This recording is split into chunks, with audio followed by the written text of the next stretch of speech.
Hello friend, मैं मंजूत कुमार आपको इस चैनल पर स्टडी 22 अरवल यूट्यूब चैनल पर आपको स्वागत है। आज हम देखेंगे क्लास टेंथ सामाजिक विज्ञान जो वीवीए ऑब्जेक्टिव क्वेश्चन एग्ज़ाम 2022 के लिए इम्पोर्टेंट है। और यह दोस्तों एग्ज़ाम 2022 के लिए ही नहीं, यह सब दिन के लिए इम्पोर्टेंट है। ठीक है दोस्तों, ज़िंदगी भर के लिए इम्पोर्टेंट यह क्वेश्चन और आंसर रहेगा।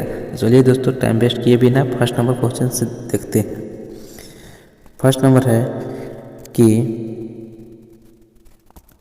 टीपू सुल्तान शासक थे। जो टीपू सुल्तान थे वह कहाँ के शासक थे? तो मैसूर के। Option number A. कहाँ के थे? तो मैसूर की।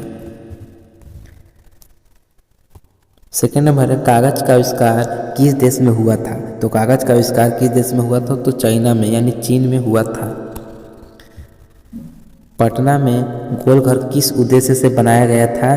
तो अनाज रखने के लिए उद्देश्य से बनाया गया था। 4 नंबर है सर्वाधिक वर्षा होती है। सर्वाधिक वर्षा होती है मासिनराम मेघालय में। कहाँ होती है? तो मासिनराम मेघालय में, यानी मासिनराम में है, मेघालय हम बोलते रहे। 5 नंबर है कि निम्नलिखित में से कौन सा उद्योग कृषि पर आधारित नहीं है? तो कौन सा है? तो सीमेंट उद्योग कृषि पर आधारित नहीं है, बाकी सब सूती वस्त्र, चीनी, जूट सभी है, लेकिन सीमेंट उद्योग नहीं है कृषि पर आधारित। 6 नंबर है कि दाल किस पौष्टिक का अंश का स्रोत है? दाल जो है किस पौष्टिक अंश का स्रोत है? तो प्रोटीन का। Option number B. किसका? तो प्रोटीन का। 7 नंबर है कि मंदार हिल किस जिले में स्थित है? मंदार हिल किस जिले में स्थित है? तो किस जिले में? बांका जिले में। किस जिले में है? तो बांका जिले में स्थित है मंदार हिल। 8 नंबर है निम्न में से कौन विदेशी ब्रांड नहीं है? निम्न में से कौन विदेशी ब्रांड नहीं है? तो कौन नहीं है? फोर्ड। कौन नहीं है? तो फोर्ड नहीं है, फोर्ड। बाकी सब है। 9 नंबर है कि मानव पूंजी के प्रमुख घटक है। मानव पूंजी के प्रमुख घटक क्या है? तो क्या सभी है? ज्ञान भी है, कौशल भी है, अनुभव भी है, सभी है। 10 नंबर है कि काली मिट्टी उपयुक्त है। मतलब काली मिट्टी किसके लिए उपयुक्त है? तो कपास के लिए सबसे मस्त है। 11 नंबर है कि भारतीय लोकतंत्र में सत्ता के विरुद्ध जन आक्रोश किस दशक से आरंभ हुआ? किस दशक से आरंभ हुआ? तो 1970 के दशक से। भारतीय लोकतंत्र में सत्ता के विरुद्ध जन आक्रोश किस दशक से आरंभ हुआ? तो 1970 के दशक से आरंभ हुआ था। 12 नंबर है बिहार में अति जल दोहन से भूमिगत जल में किस तल का संकेंद्रण रन बढ़ रहा है? तो किससे? तो क्लोराइड से। मतलब बिहार के अति जल दोहन से भूमिगत जल में किस तत्व का संकेंद्रण रन बढ़ा है? तो किसका? क्लोराइड का। 13 नंबर देखते हैं लोकसभा में निर्वाचन हेतु कुल सीटों की संख्या कितना होता है? तो 552 गो। कुल सीटों की संख्या कितना होता है? तो 552 गो। 14 नंबर है कि भारत में किस खनिज का अभाव है? किस खनिज का अभाव है? तो लैड का। किसका? तो लैड का अभाव है भारत में। 5 नंबर है 15 नंबर है कि विश्व पर्यावरण दिवस कब मनाया जाता है? तो विश्व पर्यावरण दिवस तो 5 जून को मनाया जाता है। क्या? विश्व पर्यावरण दिवस 5 जून को। 50 नंबर क्वेश्चन का बी ऑप्शन नंबर।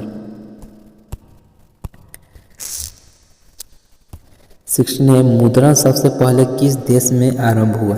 किस देश में? तो कहाँ? तो चाइना। इनमें से कौन सी राज्य की विशेषता नहीं है? कौन सी राज्य की विशेषता नहीं है? तो सरकार। मतलब कि इनमें से कौन सी राज्य की विशेषता नहीं है? तो सरकार की विशेषता नहीं है। यहाँ पे राज्य दिया है लेकिन सरकार। चलिए सरकार। अच्छा सरकारी ही होगा। भारत में नीति आयोग की स्थापना हुई, तो भारत में नीति आयोग की 1915 में हुआ था। कब? तो 1915 में हुई थी।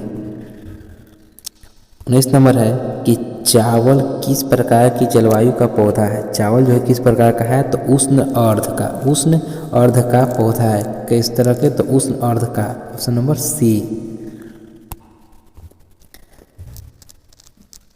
20 क्वेश्चन है, सबसे उत्तम किस्म का कोयला होता है। सबसे उत्तम किस्म का मतलब बढ़िया कोयला कौन सा होता है? तो एंथ्रेसाइट होता है, एंथ्रेसाइट।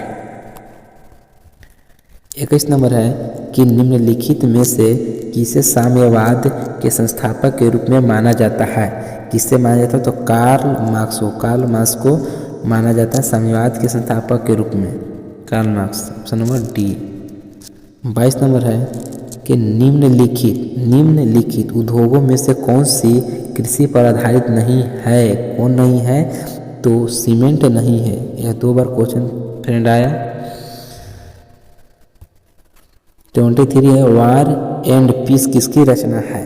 तो लियो टॉल्स्टॉय की रचना है। वार एंड पीस रचना है लियो टॉल्स्टॉय। 24 है कि गांधी जी ने साबरमती आश्रम की स्थापना किस वर्ष की? तो 1916 ईस्वी में किए थे। साबरमती की स्थापना कब? तो 1916 ईस्वी। Option number D. 25 नंबर है कि सेफ्टी लैम्प का आविष्कार किसने किया था? तो हम्फ्री डेवी ने किए थे। किसने? था Humphry Davy. Option number C. दोस्तों यह पार्ट 1 था और पार्ट 1 में 25 क्वेश्चन और पार्ट 2 में देखते हैं। पार्ट 2 है, यहाँ से पार्ट 2 यानी 7 है, यहाँ पे 2। ठीक है फ्रेंड, पार्ट 2 में 25 क्वेश्चन करेंगे। तो फ्रेंड आपको पार्ट 2 है, यह क्या है? पार्ट 2 है। तो 10th क्लास सामाजिक विज्ञान 200 VV ऑब्जेक्टिव क्वेश्चन इसमें रहेगा। तो फ्रेंड अगर मेरे चैनल पर नए हैं तो लाइक से सब्सक्राइब कर दीजिए ताकि इस तरह के वीडियो आपको मिल सके। तो फ्रेंड चलिए देखते हैं 1 क्वेश्चन से आप। और दोस्तों हमारे चैनल मतलब कि क्वेश्चन है। चलिए दोस्तों पहला है कि पंचायती राज व्यवस्था सर्वप्रथम किस राज्य में लागू किया गया? किस राज्य में लागू किया गया? तो राजस्थान। भारत में कितने राष्ट्रीयकृत बैंक हैं? कितने हैं? तो 14। कितने राष्ट्रीयकृत बैंक हैं? तो 14। तीसरा है, इनमें से कौन सा सबसे लंबा राष्ट्रीय राजमार्ग है? तो कौन है? तो राजमार्ग 7।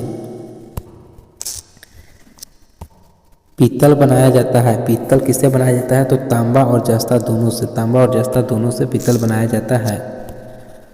5वां है, 16वीं लोकसभा का चुनाव किस वर्ष हुआ? तो 2014 ईस्वी में हुआ था 16वीं लोकसभा का चुनाव। 6 है कि हिंद चीन पहुंचाने वाले प्रथम व्यापारी कौन थे? तो कौन थे? पुर्तगाली। हिंद चीन पहुंचाने वाले प्रथम व्यापारी पुर्तगाली थे। 7 नंबर है कि इंग्लैंड में सभी स्त्री और पुरुषों को वयस्क मताधिकार कब प्राप्त हुआ? तो कब हुआ था प्राप्त? तो 1918 ईस्वी को सभी स्त्री और पुरुषों को वयस्क मताधिकार प्राप्त हुआ था। 8 नंबर है कि प्राणियों के शरीर में कितना प्रतिशत जल की मात्रा निहित होती है? तो कितना प्रतिशत? तो 65%। ऑप्शन नंबर सी। 9 नंबर है कि मरुस्थलीय मृदा का विस्तार निम्न में से कहाँ है? तो कहाँ है? तो राजस्थान रहेगा। और कहाँ? 10 नंबर है कि जिस देश की राष्ट्रीय आय अधिक होती है वह देश क्या कहलाता है? तो क्या कहलाता है? विकसित कहलाता है। Option number B.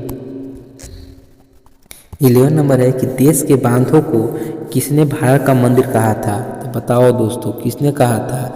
देश के बांधों को किसने भारत का मंदिर कहा था? तो किसने कहे थे? पंडित जवाहरलाल नेहरू ने। 12 नंबर क्वेश्चन है कि जर्मन राइन राज्य का निर्माण किसने किया था? मतलब कि जर्मन राइन राज्य का निर्माण किसने किया था? तो किसने किया था? तो नेपोलियन बोनापार्ट ने किए थे। 13 नंबर है कि बिहार के कितने भौगोलिक क्षेत्र पर वन का फैलाव है? बिहार के कितने भौगोलिक क्षेत्र पर वन का फैलाव है? तो कितने प्रतिशत? 70%। कितने? तो 70% है। 14 नंबर है कि निम्नलिखित में से किस नदी को बिहार का शो कहा जाता है? ये तो मतलब क्या हो जाएगा? सी, कोसी नदी। क्या है? तो कोसी नदी। कोसी नदी में हरदम बाढ़ आते रहता है, जिससे उत्तरी बिहार डूबता रहता है। वार एंड पीस पुस्तक की रचना किसने की? तो टॉल्स्टॉय। वार एंड पीस की रचना किसने की? तो टॉल्स्टॉय। Option number B. 16 नंबर है कि बृहद क्षेत्र में जल की उपस्थिति के कारण पृथ्वी को क्या कहते हैं? तो बी। नहीं दोस्तों, सॉरी, क्या कहते हैं? तो नीला ग्रह कहते हैं। क्या कहते हैं? नीला ग्रह। 17 है कि संघ सरकार का उदाहरण है। संघ सरकार का उदाहरण है तो क्या है? America. Option number A. 18 number यहाँ पे दोस्तों आया है कि अंतर्राष्ट्रीय श्रमिक संगठन की स्थापना किस वर्ष हुई थी? तो किस वर्ष हुआ था? तो 1919 ईस्वी को हुआ था। Option number B. 19 नंबर है कि यूरोप का मरीज किसे कहा जाता था? किसे कहा जाता था? यूरोप का मरीज तुर्की को कहा जाता था। किसको? तो तुर्की को। 20 नंबर है कि भारत में अत्यंत विनाशकारी भूकंप आया था। तो 1934 में आया था। विनाशकारी भूकंप कब आया था? तो 1934 ईस्वी में आया था। 21 नंबर क्वेश्चन है कि किसी युद्ध के बाद जर्मनी का एकीकरण हुआ था। मतलब किस युद्ध के बाद जर्मनी का एकीकरण हुआ था? तो प्रूसा डेनमार्क युद्ध के बाद। प्रूसा डेनमार्क युद्ध के बाद। ये पर दोस्तों थोड़ा सा कंफ्यूज है। सेडोवा का युद्ध शायद होगा, डी। थोड़ा सा इस पर आप लोग देख लीजिएगा अपना बुक में। 22 नंबर है कि साम्यवादी घोषणा पत्र के लेखक थे। साम्यवादी घोषणा पत्र के लेखक कौन थे? तो कार्ल मार्क्स और angles. Option number D. 23 number है कि झारखंड के झारिया क्षेत्र में मुख्यतः क्या पाया जाता है? तो क्या पाया जाता है? तो डी। क्या पाया जाता है? झारखंड के झारिया क्षेत्र में क्या पाया जाता है? तो कोयला पाया जाता है। Option number D. कुछ नहीं तो कोयला। हिंद स्वराज पुस्तक के लेखक कौन थे? हिंद स्वराज पुस्तक के लेखक सुभाष चंद्र बोस थे। क्या थे? तो सुभाष चंद्र बोस। आज के लिए लास्ट नंबर क्वेश्चन है फ्रेंड। यहाँ पे बोल रहा है लास्ट नंबर क्वेश्चन में है कि इनमें से कौन सा उपभोक्ता उद्योग है? क्या है? उपभोक्ता उद्योग है। तो यह दोस्तों आप लोग के कमेंट में आंसर बताना होगा कि निम्नलिखित में से कौन उपभोक्ता उद्योग है। तो दोस्तों यह वीडियो कैसा लगा आप लोग को? अगर बढ़िया लगा हो, चाहे इतना बहुत मेहनत करके बनाया है फ्रेंड, आप लोग लाइक और शेयर और सब्सक्राइब कर दीजिएगा ताकि मैं कोई वीडियो डाले तो आप तक पहुंच सके और आप लोग फ़ायदा उठा सके। तो दोस्तों आज के लिए इतना ही। जय हिंद। इसको आप लोग को कमेंट में बताना होगा आंसर, और इसको कमेंट में आंसर डाल देंगे।